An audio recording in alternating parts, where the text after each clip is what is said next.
سریال خوب ببینیم قسمت اول.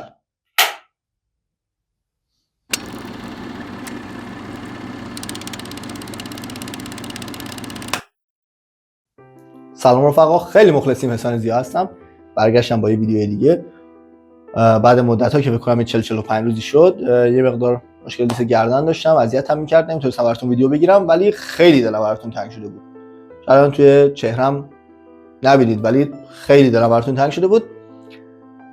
براتون توی این سری از برنامه‌ها سریال خوب ببینین 5 سریال یا مینی سریال خیلی خوب و جذاب معرفی میکنم که نباید دست بدین. مطمئنم هر کدومو که شروع بکنین تا به قسمت آخرش نرسین ول نمی‌کنید. همینجوری میرین جلو تا بفهمین سریال چی شده. خیلی فکرتون درگیر میکنه، خیلی جذابه. بریم برای اولین سریال. شماره 1 دیسکلیمر. درام روانشناختی محصول 2024. سازنده آلفونسو کوارون. پخش از اپل تیوی پلاس. You have concealed parts of yourself from the world. To a beacon of truth. Somebody who inspires me every day. You keep everyone in the dark to maintain a balance. And you think you have succeeded.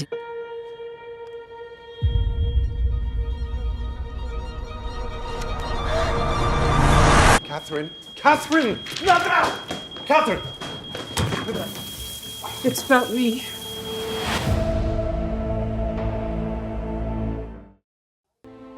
دیسکلیمر بر اساس رمانی به همین اسم ساخته شده که سال 2015 خانم رنه نایت نوشته. من که کتابو نخوندم اما قطعا باید خوب باشه چون سریالش خیلی خوب بوده و معمولا کتابا جزئیات بیشتری دارن و خب از این نظر بهترن. کیت بلانشیت و لیلا جورج در نقش کاترین ریونسکرافت که مستندساز مشهوره ایفای نقش کردن. همینجا باید بگم کیت بلانشیت عالی بوده. خانم لیلا جورج هم خیلی خوب بوده ولی اصلا کیت بلانشیت یه چیز دیگه است.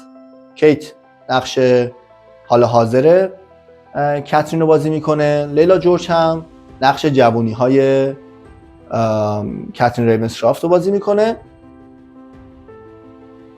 داستان از این قراره که کاترین متوجه میشه که شخصیت اصلی یه کتابیه که تازه به چاپ رسیده و همه دارن میخوننش و خیلی معروف شده و با خوندن کتاب میفهمه کتاب داره رازی رو افشا میکنه که کاترین سالها سعی در پنهان کردن اون داشته.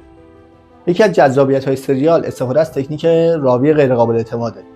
یعنی اول تعطیلاتو ما از از روایت مادر جاناتان نانسی میبینیم، بعد دوباره از نگاه کاترین میبینیم و خب خیلی جالبه به نظر من. حتما این سریال رو بشین تماشا کنید، نظراتتون رو برام کامنت کنید.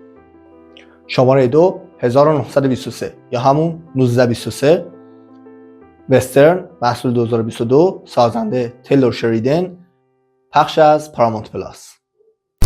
The things I've had to do for this ranch. Takes a cake. War here. It ain't preventable. He wants to take this place from us. You're 30 miles from anything. Where are you headed? Montana. Family needs me. This is a hard winter. I pray Spencer can get here. Time to build that army you promised. 1923 در کنار 1883 اسپینافای سریال یلوستونن که اونم تو سبک وسترن و خیلی سریال خفنیه و 3 نسل از خانواده داتون ها روایت میکنن. 1883 یه نسل، 1923 یه نسل و یلوستون هم یه نسل دیگه. و حالا چرا 1923 انتخاب کردم برای معرفی؟ به خاطری که هریسون فورد داره، اون دوتای دیگه نداره. درسته بازیگرای خوبی دارن ولی هریسون فورد نمیشن. داستان در مورد خاندان داتونه که سعی میکنه از گاوداری و مزرعهشون در مقابل سختی‌هایی مثل رکود بزرگ، پیشرفت غرب و ممنوعیت الکل که از یک دهه مونتانا شروع شده حفاظت بکند و تو این راه خیلی کشته میشن و جنگ شکل میگیره اصلا. و به نظر من خیلی سریال جذابیه. شاید باورتون نشه من اول 1923 رو دیدم بعد اون دو تا سریال دیگر رو دیدم و اصلا فکر نمی‌کردم 1923 اسپیناف یه سریال دیگه است، به خاطری که اسپیناف‌ها معمولاً نسخه‌های ضعیف‌تر از سریال‌های اصلی هستند. ولی توی 1923 به نظر من اینطوری نیست و 1923 جداگونه یه سریال جداست.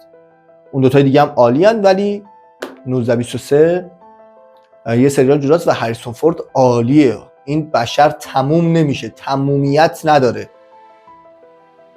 شماره 3 پریزوم اینسنت، درام هیجانی جنایی، محصول 2024، سازنده دیوید کلی، پخش از اپل تیوی پلاس.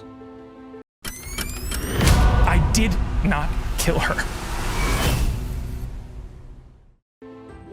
پریزوم اینسنت بر اساس رمانی به همین اسم نوشته دیوید تروه که چند سال پیش، سال 1990 یه فیلم هم از روش ساخته شده که هریسون فورد توش بازی کرده، ولی به نظر من سریال خیلی خیلی بهتر بوده و جک جیلنهال که شخصیت اصلی این سریاله جون میده واسه این نقشا و خیلی سریال بهتر از فیلم بود و بهتر عمل کرده.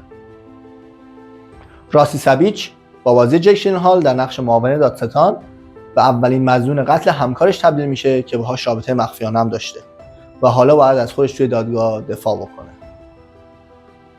شماره 4 The Queen's Gambit، درام، محصول 2020، سازنده اسکات فرانک و آلن اسکات، پخش از نتفلیکس. Men are gonna come along and want to teach you things. Doesn't make them any smarter. You just let them blow by, and you go on ahead and do just what and how you feel like. Someday you're gonna be all alone. این سریال میتونه شما رو عاشق شطرنج بکنه. داستان شخصی غیر واقعی به نام بس هارمون با بازی آنیا تیلور جوی که تبدیل به اعجوبه دنیای شطرنج میشه. بس هارمون از سن 8 تا 22 سالگی سعی میکنه که به بزرگترین شطرنجباز جهان تبدیل بشه، در حالی که با مشکلات عاطفی و اعتیاد به الکل دست و پنجه نرم میکنه.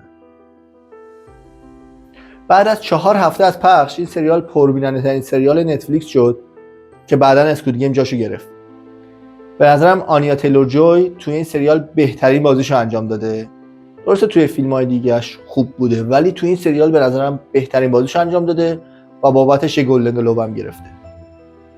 The Queen's Gambit برنده جایزه گلدن گلوب بهترین مینی سریال شد و آنیا تیلور جوی هم که گفتم برنده گلدن گلوب بهترین بازیگر نقش اول زن در مینی سریال. و باید بگم که نتفلیکس یکی از بهترین سریالایی که توی این چند سال اخیر ساخته همین گامبی وزیر یا The Queen's Gambit بوده. به نظر من حتما این سریال رو ببینید، نظراتتون هم برام کامنت کنید. و اینم باید بگم که بعد از پخش این سریال جستجوی عبارت چگونه شطرنج یاد بگیرم یا همچین چیزی چند برابر شده توی گوگل و خب خیلی جالبه. شماره 5 The Innocent، درام، رازآلود، محصول 2021، سازنده اوریول پاولو، پخش از نتفلیکس. امیدوارم اسم سازنده ها و کارگردان ها رو تا اینجا درست گفته باشم.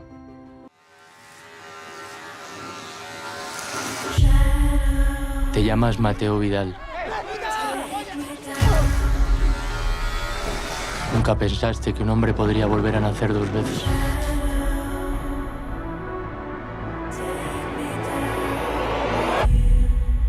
Pero tú lo hiciste.